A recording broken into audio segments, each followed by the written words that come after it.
Hi there, everybody. This is Jay Frost speaking to you safely behind my desk and not driving anywhere at the moment. That's a shout out to Mary, who in the chat told us that she was going to be driving, but listening.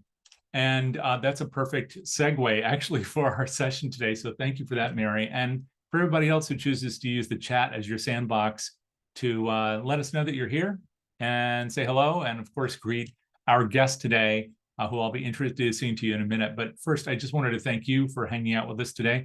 My name is Jay Frost, as you can see. And if you're new to this rodeo, this, of course, is the Philanthropy Mastermind series brought to you by our friends at DonorSearch. And we won't be talking about DonorSearch today, unless our guest chooses to mention them, but that's not for any lack of love. DonorSearch is not only a great firm in terms of supporting the sector and bringing us into closer relationship with our donors, knowing more about them and what they care about, but they've also been supporting this series since 2016. And we now have over 500 programs and counting, with reaching thousands of people every year, well over 10 or 15,000 people like you. So thank you so much for being a part of that family. Really great to have you here. And if you want to learn more about DonorSearch, or for that matter, see any of the programs that we've done in the past, you can do all that over at DonorSearch.net under the resources tab. And now I'm looking and I'm seeing hello from Dallas and Minnesota and Bethesda and Wisconsin and everywhere, including probably driving from one state to another. So thanks, everybody. Richmond and Atlanta. This is a great cross-section of the US. We may have some people from outside too. So if you are from outside, stick around. What we're going to talk about, I know will be relevant to you. And Brooklyn and Bowling Green. This is a great, and Honolulu. Feel free to invite me back. I love it out there, and I hope everybody is well. We're going to have an exciting session today with our guest, James Johnson. Dr. James Johnson is someone I've had the pleasure and privilege of knowing for a number of years. And if he's new to you, you'll be interested to hear about his work over time. He is the founding partner of Park Bench Fundraising, but that's just the tip of the iceberg in the both the experience he has, but also the value that he's brought to our profession for well over 35 years. And what he's bringing with two new books, count them two, that we're going to be introducing in this conversation today. So again, thanks everybody for being here and for warming up the chat. Keep that up. We'll be very excited to see what you have to say, anything you respond to there, as well as in the Q&A. We'll keep an eye on both. Both Jack and I will be doing that throughout. But first, I want to welcome James. James, thank you so much for rejoining and for being here today. Really appreciate it. Jay, it is a pleasure. It's a pleasure to be asked to do this. It's a pleasure to see you and get to work with you again, too. It's been a while. It's been a while. It's great to see you in kind of your natural habitat, it looks like, too. You've got a lot going on there in the room, like you do in your life and your profession. And I know we'll get into all of that, but I want to state the titles of both books first to get us started. We'll be talking principally about one, which is Moves Management Fundraising, Proven Practices to Move Your Donors to Larger and Larger Gifts. One thing that may come up later is this word, and I'm going to make sure people know there wasn't a typo, that this is a choice. It's intentional, like everything you do. The other is another book that's also coming out called, and I hope I've got this title right, Do More, Become More, Be a Leader, which is something you've done. You've both worked in the shops, you've worked outside the shops, both as a consultant and beyond, and as a university president and a president of a system. So you have a lot of experience that looks at the entirety of this thing that we call philanthropy. So with first the Moves Management book, this has been a long time coming for you. You've practiced this for a long time. Do you mind just maybe first telling us about the title? Yeah. If you happen to type the title, most autocorrect systems is going to mess up the word practice and put practices or practice. And I'm finding that a lot of people don't know the old word practic. I guess the simplest way to put it is the noun version of pragmatic. So, if you're pragmatic or you're pragmatist, the noun version of that word is practic. It is the element that makes something pragmatic. So that's the title of the book, because it is a collection of things that actually are strategies and things you can do that are germane to fundraising. So they're practices. Right. And it also sounds like that's almost the opposite of dogmatic, because sometimes people, they learn these rules of fundraising and then they apply them almost to their detriment. I mean, it's good to know what to do, but not be bound by it entirely, you know, with our hands tied behind our backs. But the bigger piece here is really moves management. I don't want to assume anything. Do you mind if I just ask the people in the room if they know what moves management is, and maybe if they can define it? So if you are experienced with moves management, or if you've heard this term before, maybe if you've been wondering what it means, please just give us a shout out in the chat. Let us know what you think moves management is. That might be useful to know, because we're going to have a little bit of defining now, I think. So if you are familiar with moves management, you want to venture a definition, or if it's new to you and you're wondering what it means and you want to pose a possible definition, please do that right here in chat. So James, what is moves management? How will you define it? Moves management is the simplest definition is how you will move a donor up your donor pyramid. Right.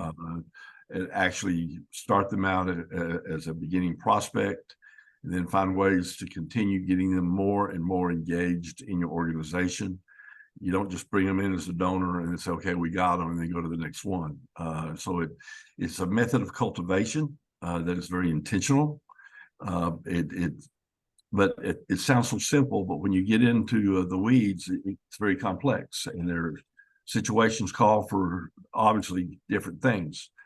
Some fundraisers, when they start out, they have a particular style that works with their first 3 or 4 donors, but they keep that one style and the same practice all the way through, and it doesn't work the best for everyone. It doesn't get the largest gift that you can get from a donor. As you were talking too, I saw that Meg in the chat had written, you know, taking a donor through the cycle of giving from research to solicitation to stewardship, rinse and repeat, which is a phrase I love. But yeah, people have thought about moves management and they've described it as a number of things. And before we went on, I was trying to remember, did Jerry Panis, somebody we've both known and you work with quite a bit, did he say it was 6 steps, 7 steps, or we were trying to remember this? But you see a lot of trying to think of the word right now, different opportunities along the life cycle of our relationships with the people who love our work. Can you describe those a bit? Yeah. So, you know, when we get into the life cycle of donor relationships, there are certain moves that you need to incorporate in your own personality to begin with. And I'll say one of these from the very beginning, when you're with a prospect, first meeting, and you have to realize that donor or prospect is actually asking 3 questions silently. They're not going to ask them out loud, but they're asking 3 questions that you have to answer on that first meeting, verbally and non-verbally. And you have to maintain answering those questions throughout the life cycle of the donor. And the 3 questions they're asking silently that you have to answer before you leave that first meeting is, first of all, do you really care about me? Not my checkbook. Do you care about me? Mm-hmm. The second one is, how can you help me? Because a lot of times, you know, the attitude is, no, I'm the fundraiser. I'm asking you to help my organization. But Mm-hmm. they're asking at the same time silently, but how can you help me? And the last question is, can I trust you? So the 3 questions they're asking silently, those 3 questions are, do you really care about me? How can you help me? And can I trust you? So that's where it all starts. And the book talks about different examples of how you can do that. Of course, there are more than I could put, on the side of a building, but it gives examples so you'll have ideas of how you can answer these questions with your own style and your own personality. But that's the first step. That's the first move, right? Is to create that as your foundation to move on.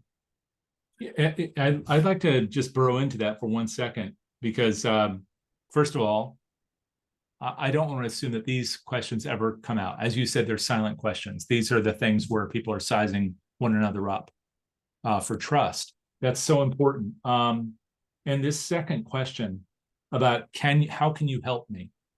Can you talk about that a little bit? What kind of help it is that the donor wants? Because there's a lot of debate in the last few years about, does the donor have too much power, this kind of thing. And so when a donor is asking for help, even if it's a silent request, what are they really seeking?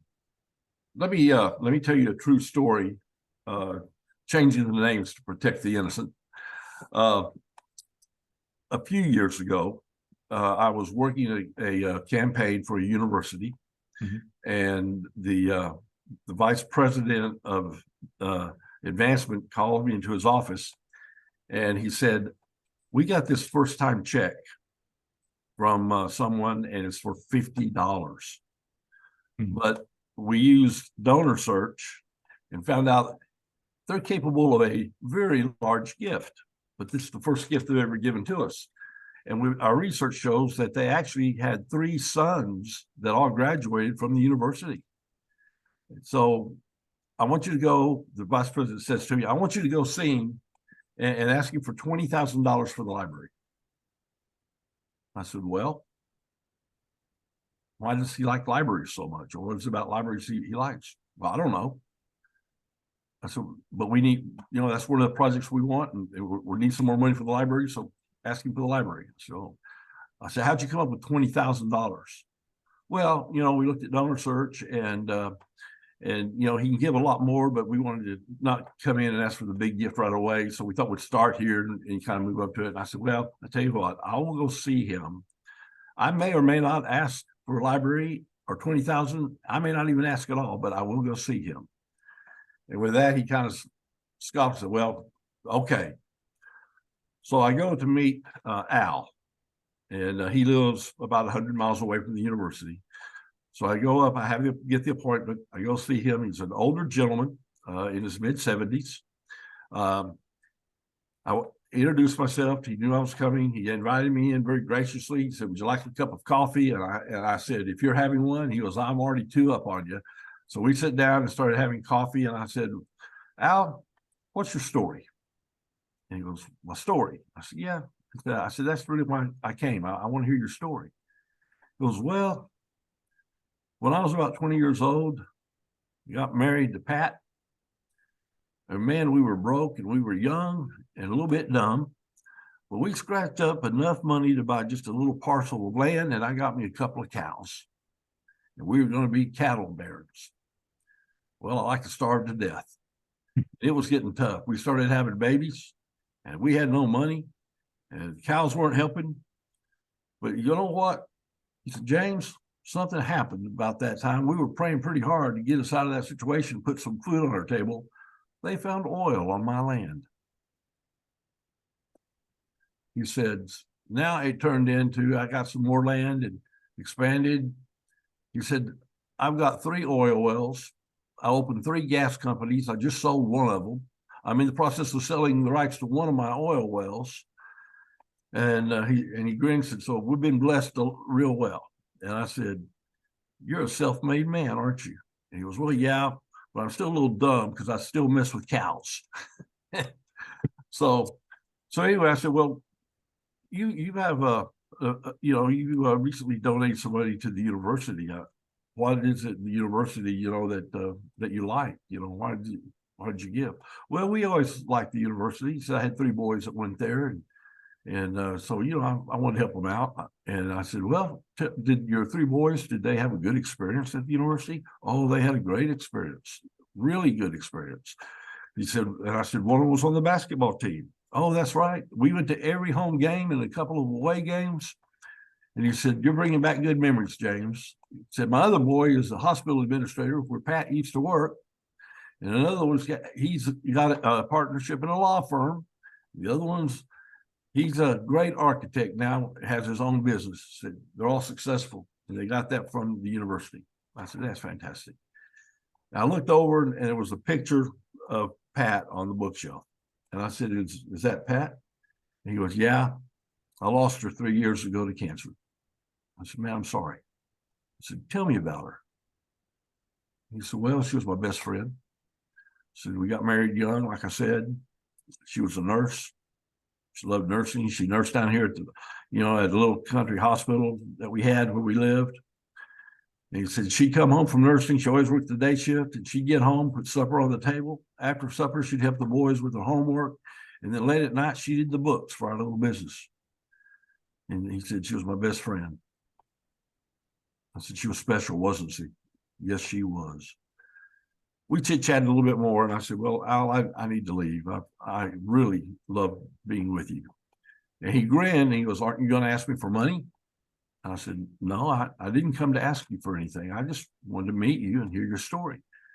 He goes, well, I thought you were a fundraiser. And he's grinning, and I said, well, I am, but I'm not a very good one. And we laughed, and I said, but I would like to come back. Can I come back? He goes, you can come back anytime, James. You're welcome here anytime. I said, how about a week from today? That'll be great. I said, same time? He goes, yeah. And I said, okay, I'll come back. And I said, when I come back, I may ask. He laughed, and I left. So a week later, I go back, having our coffee, doing a little chit-chatting. After about 4 or 5 minutes, I looked over at Pat's picture again. And I said, you do miss her, don't you? He goes, you don't know how much, James. I said, I can imagine. Al, what would you think about starting a scholarship program in nursing at the university in Pat's name? Listen carefully. Connect the dots here. He says, James, can you help me do that? I said, I sure can. He said, what would it take to do it? I said, to get it started correctly, just to start it, it would probably take around $30,000 initially. Got to do 50. We can do 50. He gave 50,000 that day. I walked out with the check. 2 months later, on my birthday, as I was headed out to a pheasant field, he calls me and he says, James, I'm sitting here with my wealth tax man. I need to give away another $40,000. If I get it to you before, this was December 28th. If I get it to you before the end of the year, can I count that for this year? I said, yeah, get it to me, have it postmarked, and we'll take care of it. So that was another 50, or another, 30. So then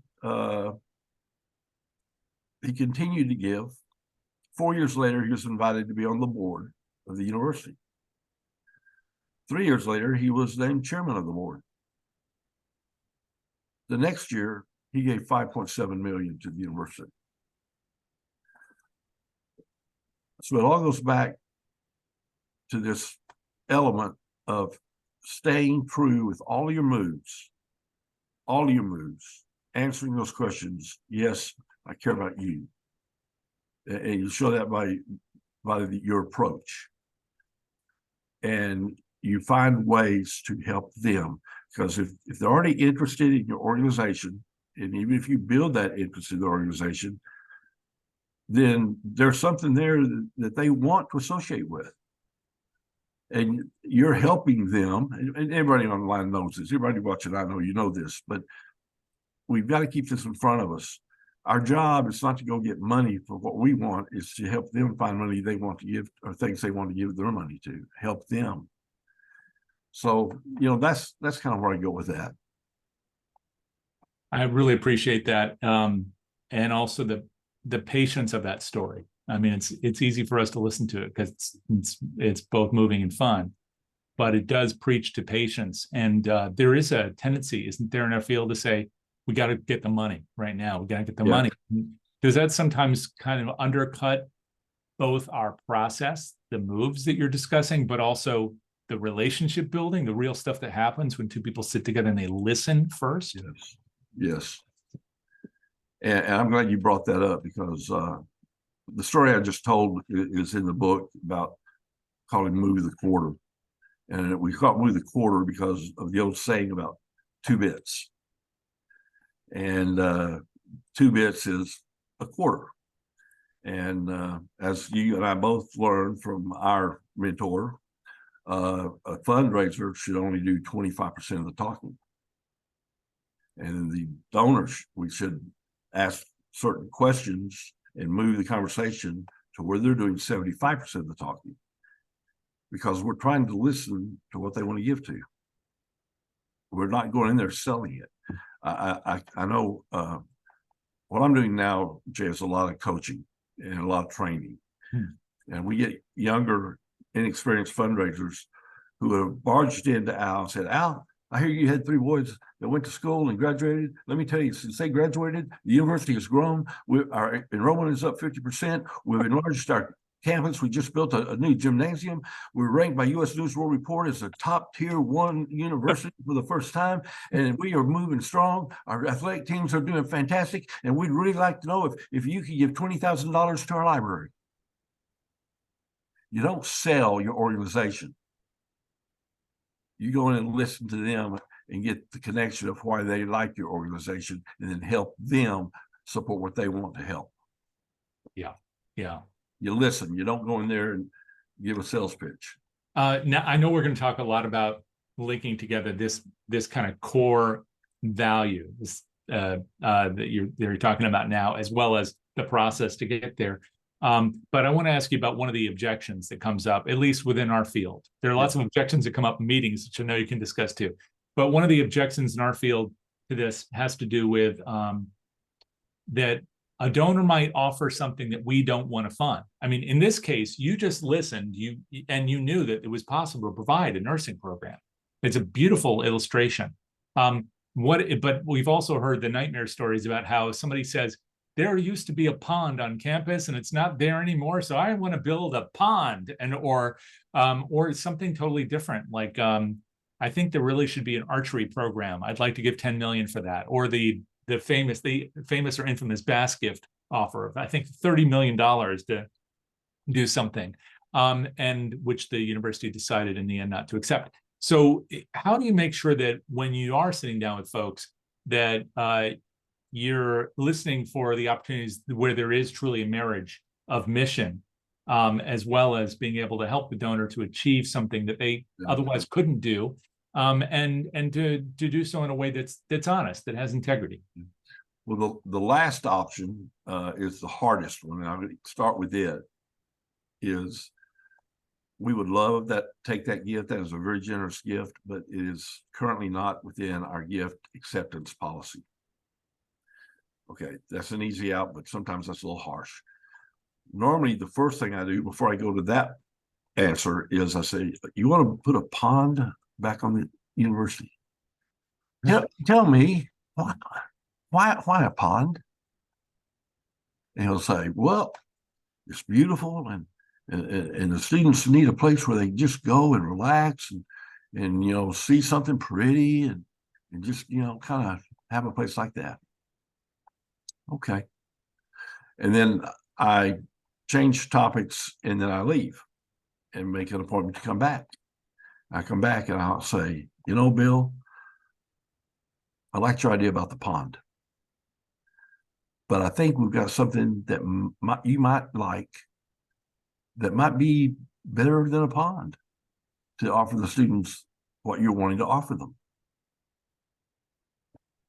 And then I slide in that, we really need a place outside that would be comparable to, something like a pond, but not a pond, that would accomplish what he was wanting to accomplish. Right.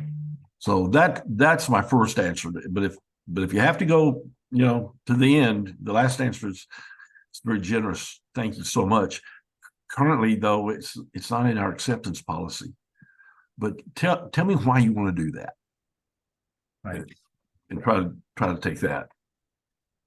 Yeah, and that's another beautiful response, because I guess the point is, what is the benefit? What is the benefit to the person, to their soul, to their memory, to what they're trying to achieve, their mission, as well as to the institutional mission, so that everything's aligned. Because it's not about a pond, really, is it? I mean, maybe they met their beloved there in the pond, paddling around. You can tell I'm making an allusion to something I know. Yeah. But it may not really be about the pond at all. It may be about the feeling that they had.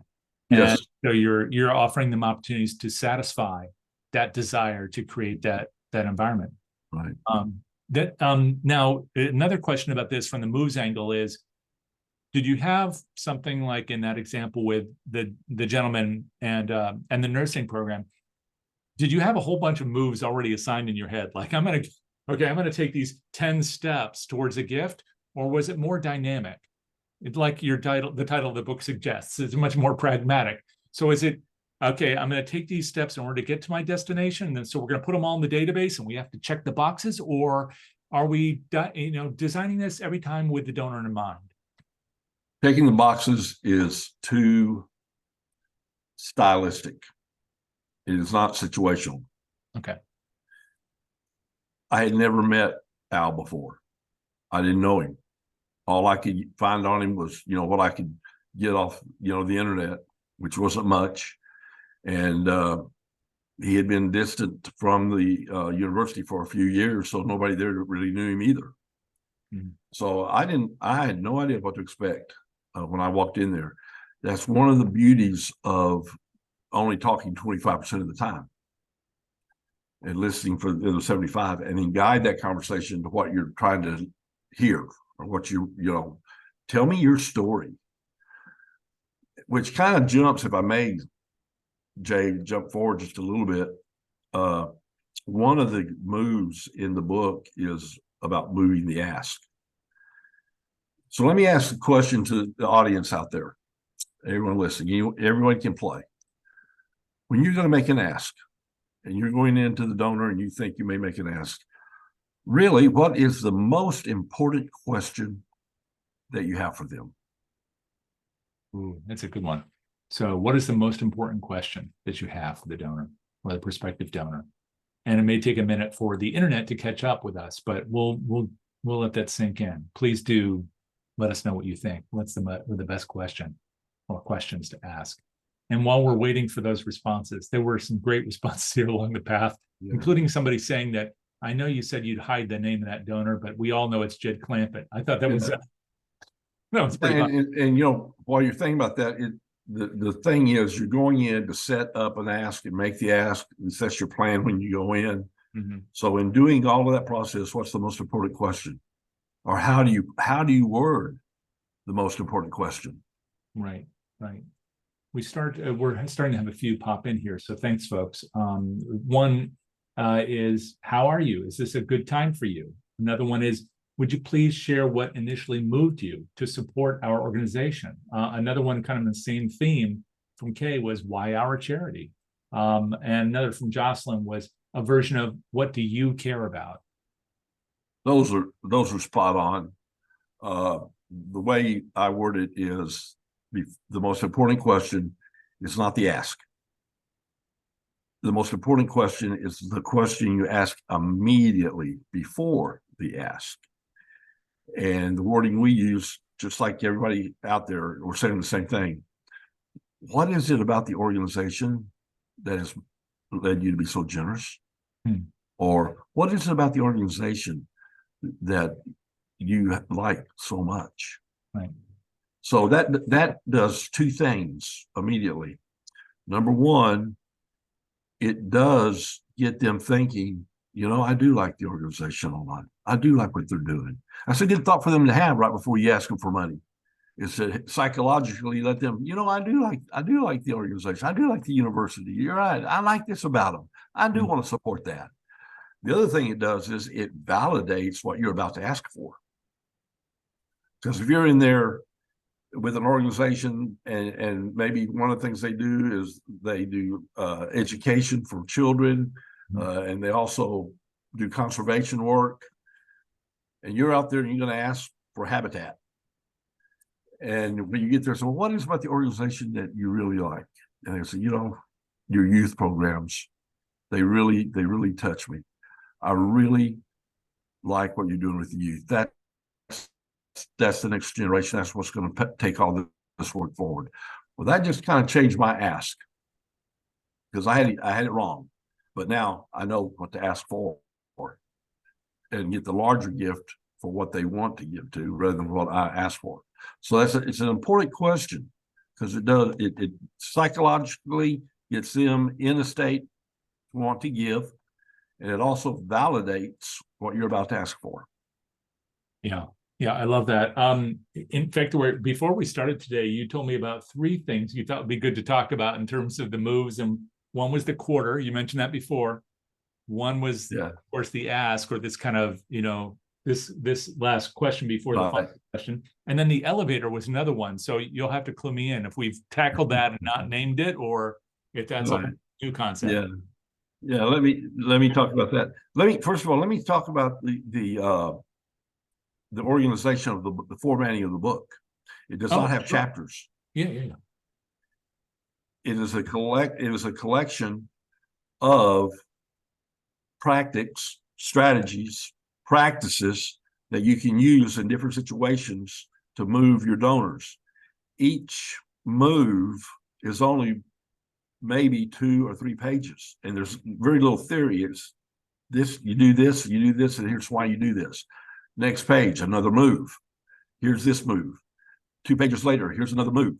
And so they're all, and every title is titled Move the Quarter, Move the Ask, Move the Elevator. Because what I found in the coaching I've been doing, and by the way, as you mentioned, 35 years, I started doing this professionally in 1988. And I've been through 3 different firms, in coaching. And what I found is a lot of people don't understand the purpose for an elevator speech from a fundraiser. So in your 30-second speech, when they ask you either, Jay, tell me what do you do? Or Jay, tell me about your organization. Okay. And that can be in an elevator with a perfect stranger. Maybe you got something on. Hey, what's that logo? What do you do?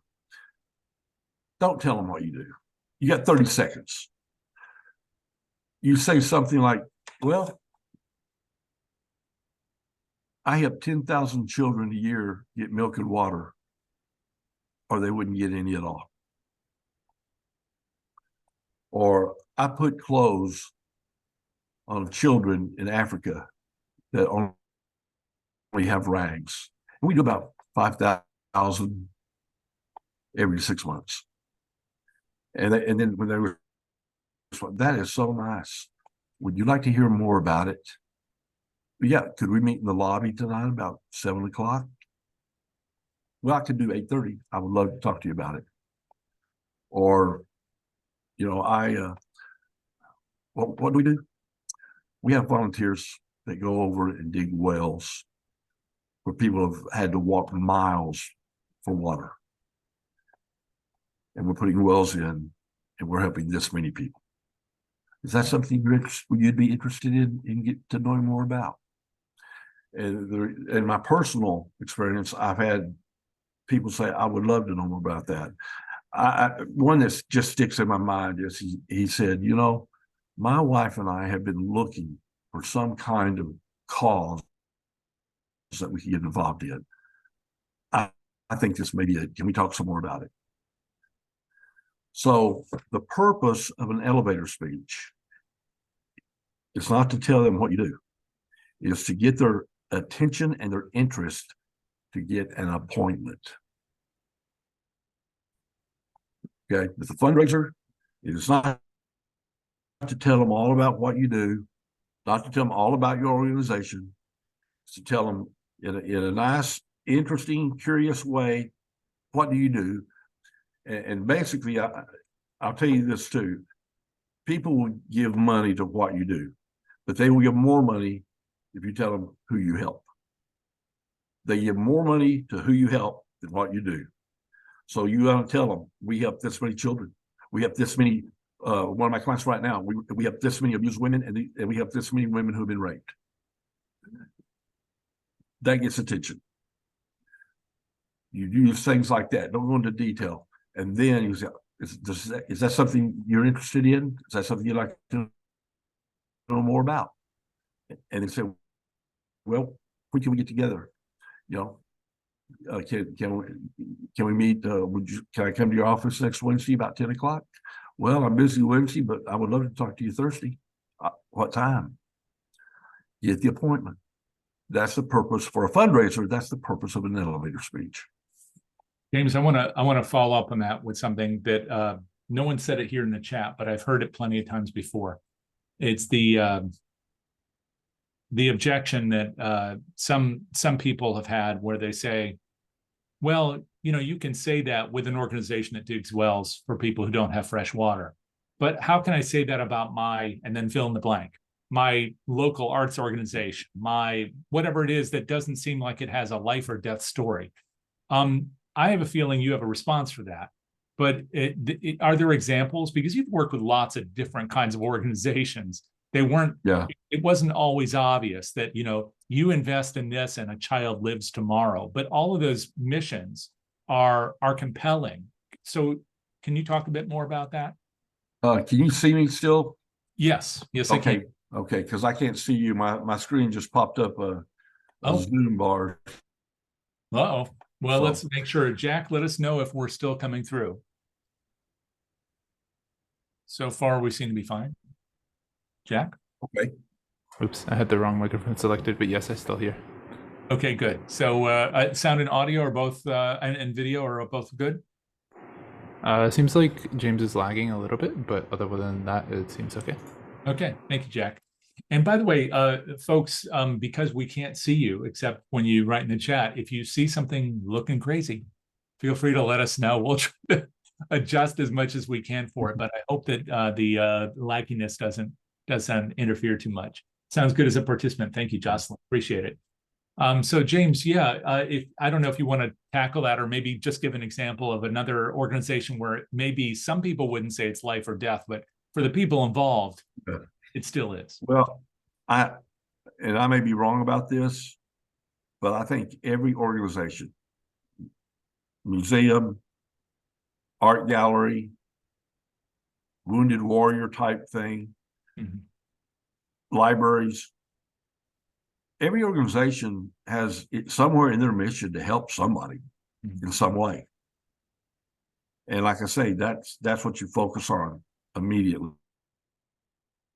Not what you do, who you help. Then the next thing is how do you do that? How do you help feed 10,000 orphans, in Thailand? How do you do that? I would love to tell you that. Can I come by and visit you and give you more detail on that? Right. Yes. Then you go and say, here's what we do. But you emphasize, we're only doing this because we want to help these people. Right. And I think every organization somewhere in their mission, they're helping somebody somehow.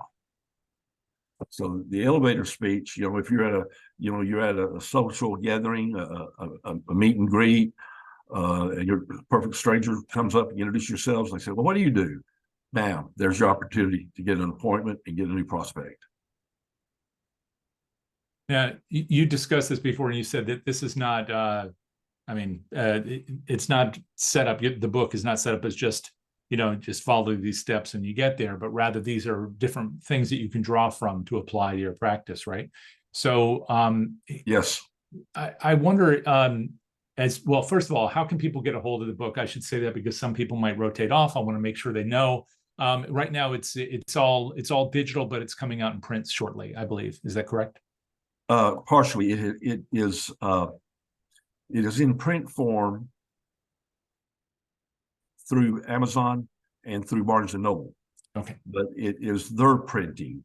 I don't know how people know about what's going on with publishing right now, but you can get an e-Kindle reader or Nook reader through Amazon or Barnes and Noble. I think it goes for $9.95 for the electronic version. Or you can also order the paperback version that they print, and same content. It's just going to probably be on a little less quality paper than the ones that are about to come out. And so you can get those by going on Amazon, the Kindle book section, or you can go to Barnes and Noble, just type in the titles, and pull it up, and there'll be a tag there where you can order it. Or you can go to one of my websites that is Dynamic Leadership Partners.com. And that website is dedicated to the leadership book and the moves management book. And you Okay. can order them straight from there. Thank you. To be honest with you, I prefer you do that, but whatever's most comfortable and convenient for you, obviously. Okay, well, hopefully we can get some of that in the chat. And we'll make sure to also, at the, as we'll wind down later, to put a link to your website so people can learn more about it there, as well as the other book. I know we're still talking moves management, but I have to tell you, I'm kind of intrigued with this leadership book as well, because I know we have discussions about leadership in the nonprofit sector all the time, but we do seem to have issues there, and we could use more leadership in terms of or more instruction and coaching in terms of leadership. So that book is also coming out right now in digital format. Is that right? It is out in both formats. It came out. They both came out at the exact same day, which I didn't realize was going to happen. It was just one of those things. But they're both on that website, and you can get them. In the leadership book, it does have chapters, like a book, I guess probably should.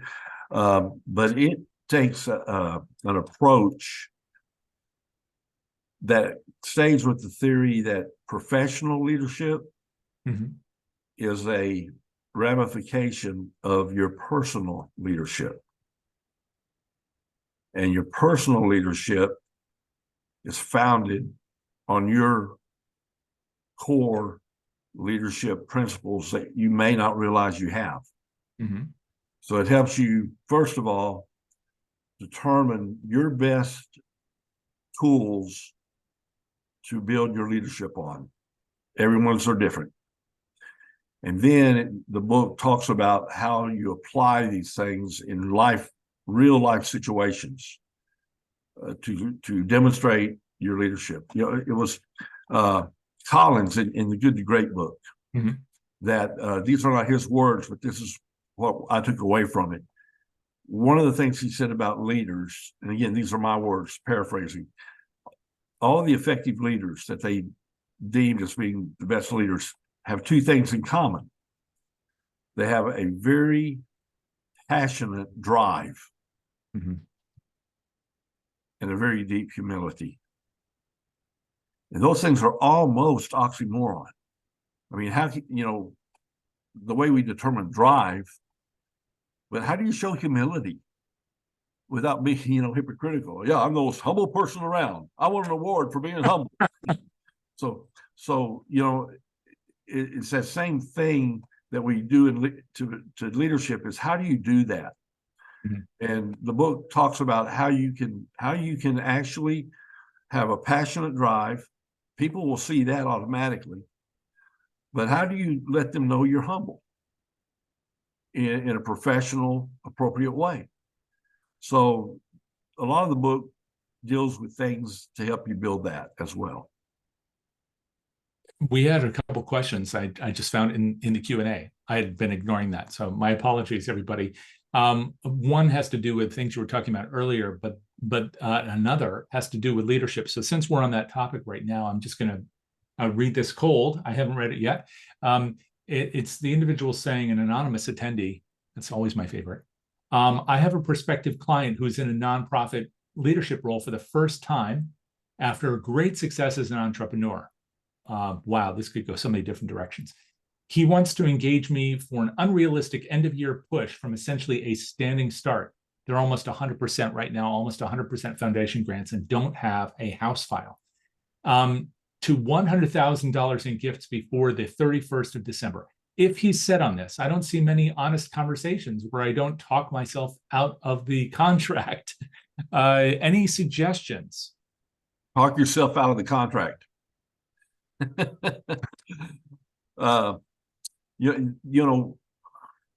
I'm actually working with one very similar right now, and it is challenging, but you can survive it, and you can be productive, and you can turn it around and be a good job.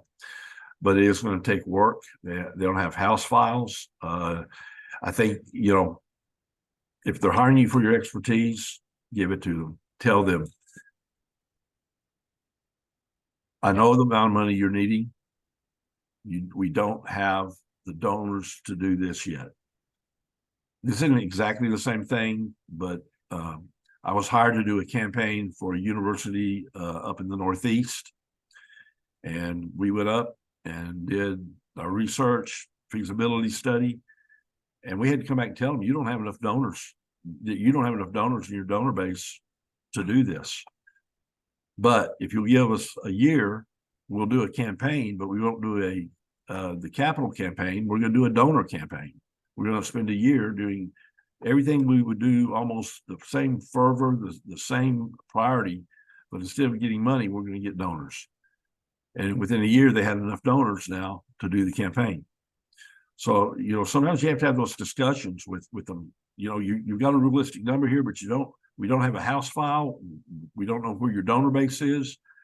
We need to take 6 months. We need to take a year, whatever, 3 months, whatever you think it is. And we've got to identify and qualify donors for this before we can get started. Just be honest with them. I mean, that's what they're hiring you for. And I don't know if I answered the question directly, but that's how I interpreted it. Yeah, thank you for that. We also had another question earlier about how you can get a private person to open up. And this is something you talked about when you talked about the conversation style, just really listening first, leaning into that. But it's true that some people are just not as, conversational, not as talkative. Maybe the clues aren't in the room either. Yeah. And so this person says, how do you get a private person to open up? I sometimes struggle with getting someone on the phone or in person to share when I ask open-ended questions. Do you have other suggestions for that? Well, they just eliminated one that I think is the most powerful, and that is open-ended questions, and get them to talk about themselves or their grandchildren, or looking at Pat's picture. Tell me about her. What's your story? I want to hear your story. Are these your grandkids? Tell me about them. So those are the type of things that I typically use. But at the same time, I'm thinking of someone that was like that. No matter what I asked them, they always had a very short answer for it. And I left there thinking, man, that was a bummer. And they ended up giving me one of the largest checks for that project. So you never know. You never know, but I wonder if just your curiosity itself did establish some level of trust, because even if you couldn't learn much from it, just the fact that you were interested must have meant something to that person. Yeah, there are different ways, and the book talks about this. In fact, both books talk about this, ways to gain their trust. One of the first questions that they have is, can I trust you? I mean, that's one of the 3 questions. So there are several techniques you can use to build that trust. One of them is making it apparent that you're listening to them. The other one is what we call move the spotlight. Always make it everything about them, not you. You don't walk into the room swaggering like this is all about me. Here I am. But walk into the room, as Jerry would say, as there you are. And that attitude that's the first impression. And that continues to make it about them, not me. I'm not the star of the show. They are.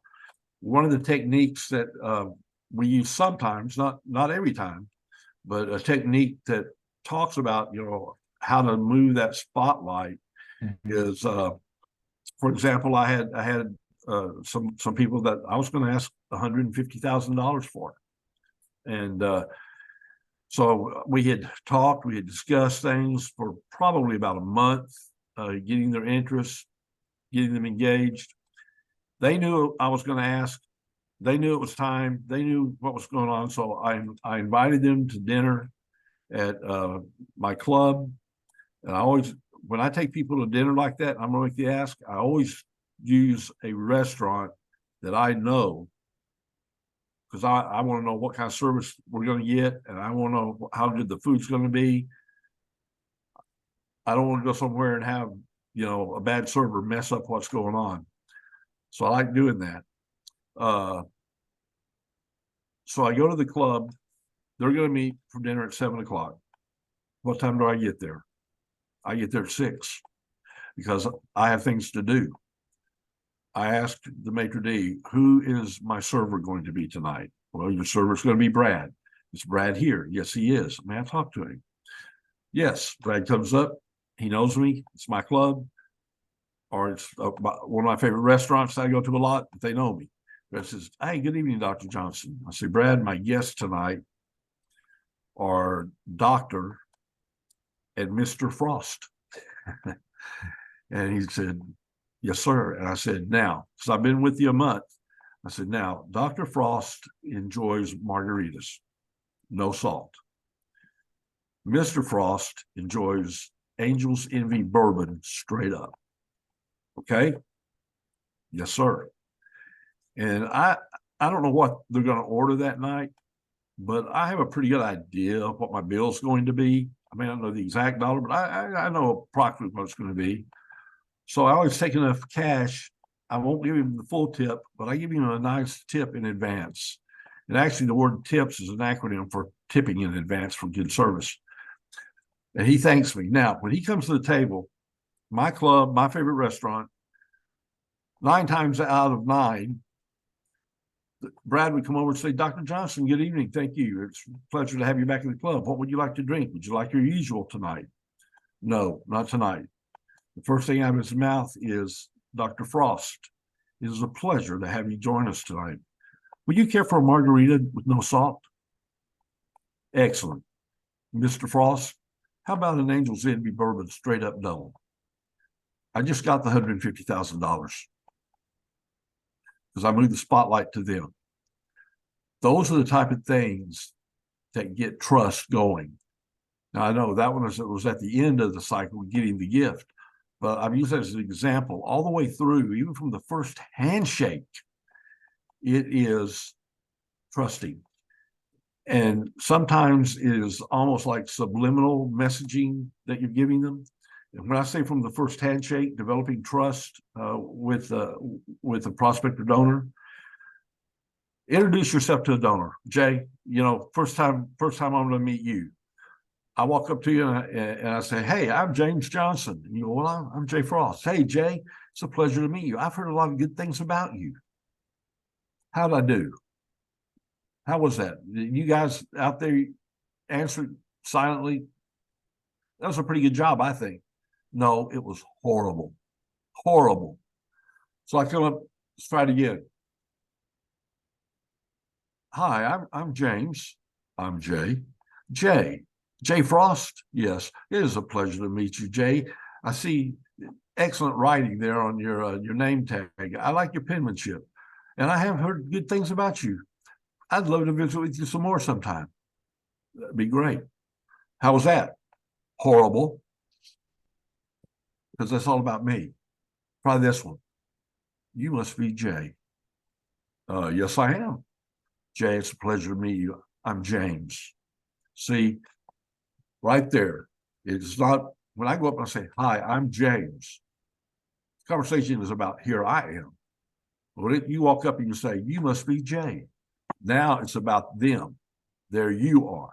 If I don't know Jay's name and I'm in this social area, that's easy. Elbow the guy next to me. Who's the guy over there in the gray suit and the glasses? Oh, that's Jay Frost. Okay, thank you. That's all it takes, guys. You exchange business cards at that same meeting. They hand you had your card. Maybe they hand you theirs first. It doesn't matter. When they hand you that business card, first impression, first thing to start building trust, don't just put it in your pocket. In their presence, look at the card. They gave it to you to look at, not just the stuff in your pocket like it's not important. That card represents them. Look at the card and compliment the card. Don't get gooshy about it. Just say, I love that logo on your card. Or, this is a really good looking card. I like the weave of this card. Just compliment the card. You know why? Because subliminally, you're complimenting them. That builds trust. Affirmation always builds trust. All of these things are, they should be what we all do in every part of our lives. And in fact, Dr. Cheryl here says, sounds like how I was raised. Just relationship building, second nature. We need to generatively mentor the new faces to the psychology of relationship building and philanthropy. And something that was not said here, but I've heard in other quarters, even among friends, is that there's a concern sometimes that if we do these things, that it somehow elevates the donor and the power relationship. But actually, there's no loss of agency for you, James, in any of these examples, just because you've put the spotlight on that person. There's no loss of agency for the organization in any of these examples. The organization still carries out its mission. It has not lost control of serving the public. It's just treating people nicely. Yes. Yeah, and you know, it's a very old adage. You've all heard it, but we have to keep reminding ourselves when we actually walk into that living room. It's not fundraising, it's friend raising. Mm-hmm. I mean, that's an old adage. I know we've all heard it, but it really is true. And that friendship, that relationship is actually what really moves everything. I mean, every move you make is based on that friendship, that relationship. I know we had a question from Jason earlier about whether or not it's possible to also model these behaviors. I'm rephrasing, Jason, so apologies for this. Model those behaviors in other ways. So, for example, email or physical letters, things that help advance the relationship, but also just show that we're listening and we care. Do you address those things in the book, and how do you address those in real life? Because all these examples you've given are perfect for meeting somebody face to face, which is so important. But what about all the other touches that we have that are important to moves management? Can you do the same thing in those meetings? I have had, personally, I like text. Mm-hmm. It's better than phone calls, because now if you phone somebody and they don't have you in their contact list, right, you know, you're not going to make the touch. Mm-hmm. Emails sometimes are formal. Text, you know, they get it. It didn't go into a spam box. And but the trick is how you write the text. You've got to be. I know a lot of young fundraisers, young professionals think you have to be very professional. You do, but you got to be conversational. Mm-hmm. You got to be conversational. And one of my clients that I'm working with right now, I do a lot of visiting with the husbands, the men. And, you know, when I'm trying to get an appointment with them, and maybe I don't know them, what I do is I will send a text, and I will say, for example, hey, Jay, my name is James Johnson. I work for XXX organization. I'm going to be in your neck of the woods December 8th and 9th. I would love to meet you. I'm not asking for anything. I'm not selling anything. I just want to meet you.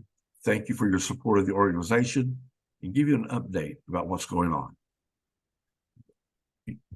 I can do breakfast, lunch, dinner, drinks, coffee, cigars, however you can work me in your schedule. I would appreciate meeting you.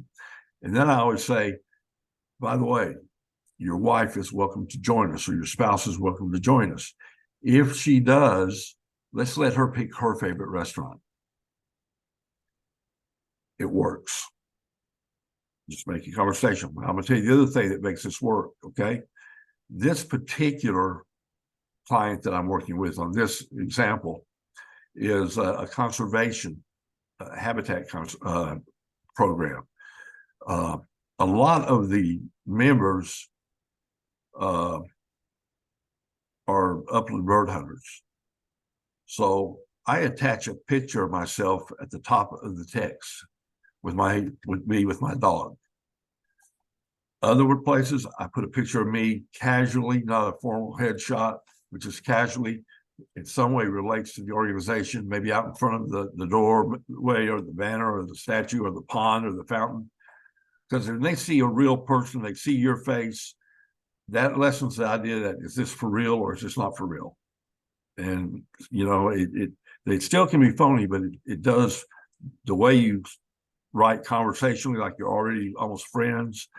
The line that I use with the gentleman, you know, let's say your spouse pick her favorite restaurant.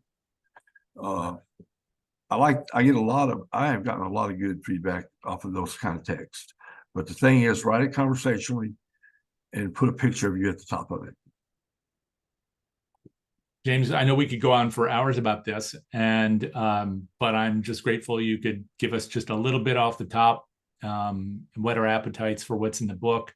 A lot of us who have been following this stuff for a long time, we might have that moves management manual that Jerry Panis put together years ago. This is a fresh new look at something that people talk about but rarely practice. You've given us great examples of how to make it real. So thank you for all of that. Really appreciate it. Let me say also, because I've been seeing a lot of questions pop up. Yep. To everybody out there, if you have any questions today, tomorrow, next year, feel free to email me or text me or call me.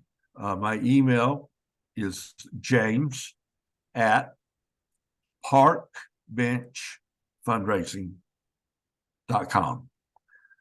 Park, like a park, bench that you sit on, fundraising. And by the way, that's also my website for the company, not for the books, but in a few days you can get the book off that website as well. You can text me or call me. I don't mind giving you my phone number. It's 423-552-7771. I'm a Texan. I moved to Chattanooga 3 years ago to get close to my grand angels. And we put all of that, except for the Grand Angels addresses, in the chat. So you can give them a little wish on a star. But for the rest, you can reach James at his email, phone. That's a gift right there. Or his website address. You will not regret reaching out to this man. Thank you so much, James, not just for today, but for all you do for our field. We really do appreciate you. Jay, back at you. You do so much for what we all do, and you know that you are one of the central core elements of this entire field. That's very kind of you to say, James, and coming from you, that's too high up a compliment, but thank you. I appreciate everybody in the room too, and I hope you'll come back, even though James won't be here next week. We'll have plenty of other programs coming, and for that matter, throughout the fourth quarter. And may I ask you all a favor too? If you have kind of the opposite of what we've heard today, the horror stories of fundraising, I would love to hear those, and I will anonymize them, and they'll be a part of our presentation on October 30th. I do this annually, sometimes with costumes, sometimes without. They're scary enough without the costumes. So we'll be talking about those. So please share those with me. You can send me any notes or scary stories at that's Jay, at DonorSearch.net. That's my DonorSearch email address. And hopefully, Jack, you can put that in there too, in the chat. So if you have some kind of crazy, hilarious or horrific story, I'm collecting them. They're going to be part of a compendium that we'll be sharing orally and without attribution. So be a part of that and come hang out with us on Halloween. And with that, I want to wish you all a great weekend and look forward to seeing you next time. But stay tuned, pull out your phones. You're going to see a little QR code. So if you want to learn more about your donors, you can just check that out right now. And watch your email, because you'll see a recording link to this so you can share with others. That's coming to you in the next 48 hours. So with that, see you soon. Take care.